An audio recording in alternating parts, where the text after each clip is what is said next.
চৈত্রের শেষ ভাগে এসে লু হাওয়া বইছে দেশে।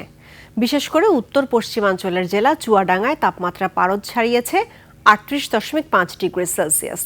তবে স্বস্তির বৃষ্টি নামার পূর্বাভাস দিয়েছে আবহাওয়া অফিস। আগামী 4-5 দিন দেশের বিভিন্ন স্থানে হতে পারে বজ্রসহ ঝোড়ো বৃষ্টি।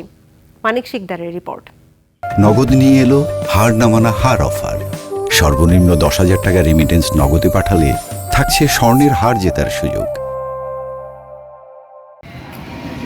চৈত্রের কাঠফাটা রোদ আর ভেপসা গরম, দেশের উপর দিয়ে বয়ে যাচ্ছে মৃদু থেকে মাঝারি তাপপ্রবাহ। আবহাওয়া অফিস বলছে রোববার দেশের সর্বোচ্চ তাপমাত্রা রেকর্ড করা হয়েছে চুয়াডাঙ্গায় 38.5 ডিগ্রি সেলসিয়াস।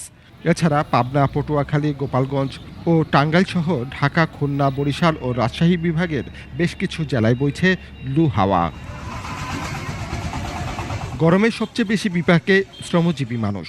তবে হাঁসফাঁস পরিস্থিতি থেকে কিছুটা মুক্তির খবর দিয়েছে আবহাওয়া অফিস।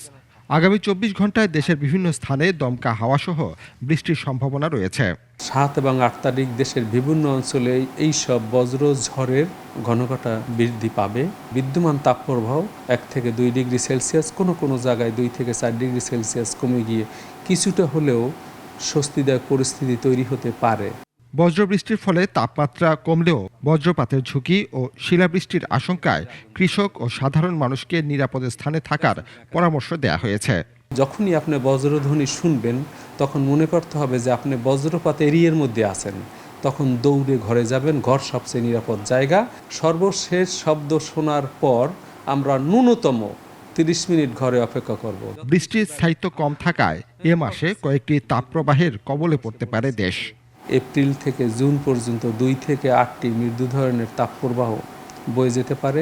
মানিক শিকদার, 21 টেলিভিশন, ঢাকা।